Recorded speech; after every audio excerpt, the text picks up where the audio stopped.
You clicked on this video for a reason. You have goals, you have a vision, and you must get there.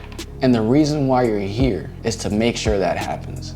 Now, there's a fear that many people have, whether they're conscious of it or unconscious of it, and it's the fear of failing publicly. Many people think that the fear is just failing, when that's not necessarily the case. The part that amplifies that fear is being seen failing. Now, the thought of people watching you while you're trying to achieve a goal can be very distracting, and the thought of failing while people are watching can be even more destructive. This doesn't even have to be on a large scale of millions or just thousands of people watching you. This can be on a very small scale of just your friends and your family members watching you. So this video here will break down why that fear feels so heavy, where it comes from, and how it actually influences the decisions that people make without them even knowing it. So here's the first thing. People aren't scared of failing. They're scared of being seen failing. Let's just think about it. If you fail privately, it'll feel much more manageable. You almost wouldn't feel like a failure. It's the thought of having other people's perception of you watching you try and not achieving.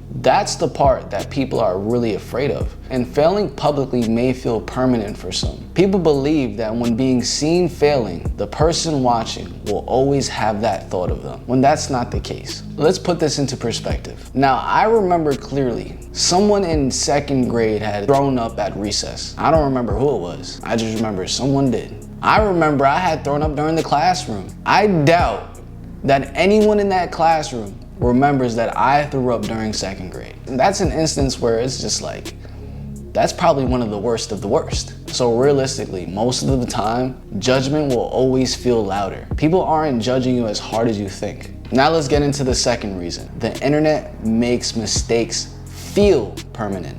They're not permanent. Videos come and go. People come and go. You don't even remember 99% of the videos that you watched yesterday. Neither do I. You might have just watched something, reacted to it, and just continued going. Let's not get this wrong. Screenshots do last. Old videos can resurface, but people assume that the internet never forgets. And in many people's mind, this will just exaggerate the risk, when in reality, the reward is much bigger than the risk. And here's the thing that will make everything worth it. You can fail 100 times in a row with 100 people watching you. But the first time you win, that'll overcome all of the failures. This leads into reason number 3.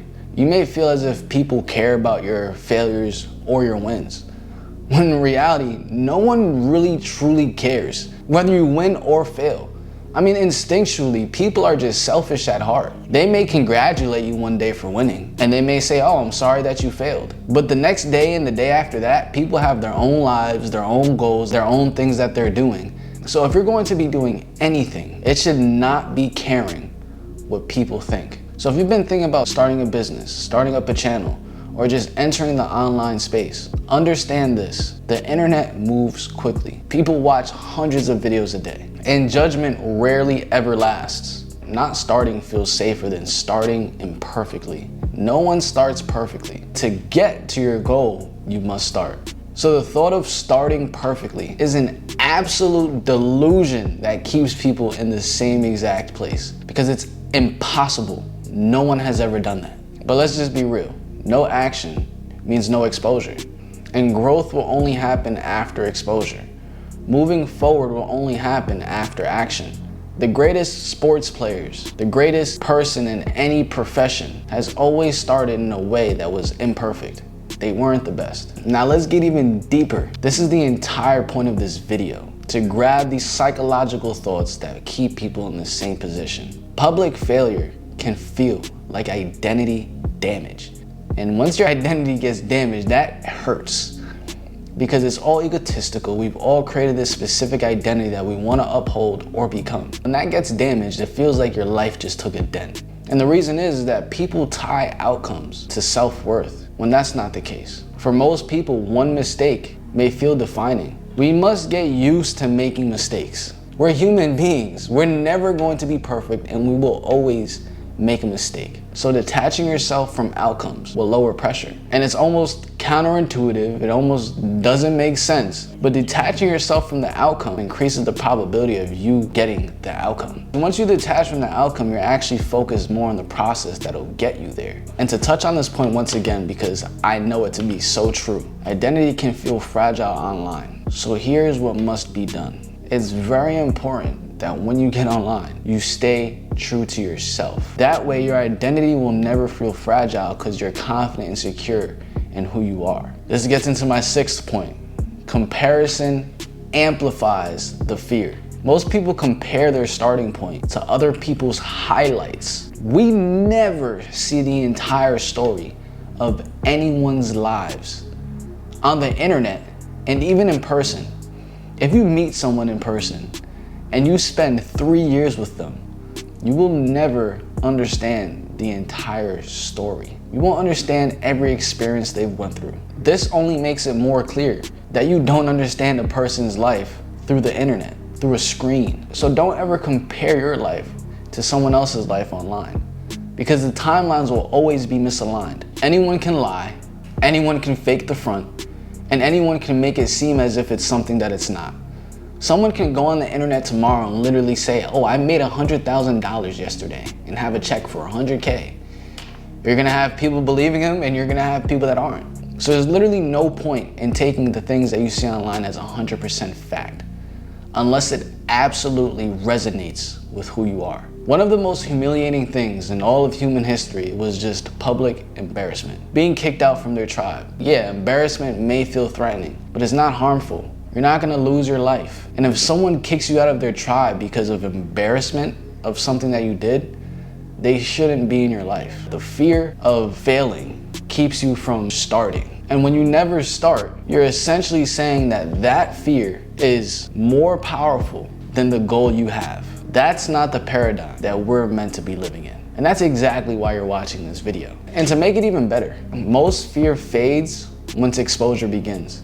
The fear just goes away as you start taking action. Fear lives in staying stagnant. This is why taking that first step, whether it's perfect or imperfect, is the game changer. Let's put it this way. No matter what first step you take, it'll be perfect, even if it's imperfect, because that's what you need to achieve your goal. So now we've touched on the psychological points of how public fear is the real fear and how it lives in people's minds. We're now going to touch on the solution to this. And the solution will be operating inside of a structure. And a system and a structure will always reduce the risk of failing. This is because structure will reduce the guesswork. There won't be experimenting and seeing. You'll know the exact input that you need to deliver, which will lower anxiety. Most of the time when people are trying to reach a goal, they're anxious and fearful because they don't know exactly what to deliver to reach that goal. So systems will make the first win repeatable. So after you get the first win with the system, you'll be able to repeat it again and again and again. And this repeatability right here is what will build your confidence. So confidence comes after the structure. The structure is there to build the confidence. Now that we're on the topic of confidence, many people don't want to be seen because they feel as if they don't have confidence. But here's the thing. Staying invisible has its own cost too. Invisibility will feel safe short term, but long term, it'll only create regret. The opportunities that you desire require visibility. The visions that you have will require being seen. Your presence is so much more important than you think. Your presence alone will allow feedback. Let's put it this way. Progress will always require visibility. The people who progress the fastest usually have a coach watching them. They usually have a mentor. They usually have someone giving them feedback on what to do next and what to do better. So for most people, staying invisible will eliminate opportunities, create regret in the long term, and limit overall growth. And the last psychological shift that we must have is that confidence comes after exposure, not before it. Understanding this small psychological adjustment will allow the fear of failure to no longer hang over you. No one starts confident. Confidence will grow through exposure and repetition, doing the same thing over and over and over, and getting just a little bit better each time. Most of the pressure and fear that people feel is all imagined. It's not real because it's never happened and it'll most likely never happen. So once you allow yourself to be seen, Once you put yourself out there, any fear that you may have will lose its grip. If you enjoyed this video, smash the like button. If there was any part of this video that resonated with you or just made so much sense, comment down below which part it was. And since you did watch to this point, hit that subscribe button because there's going to be many more videos like this dropping.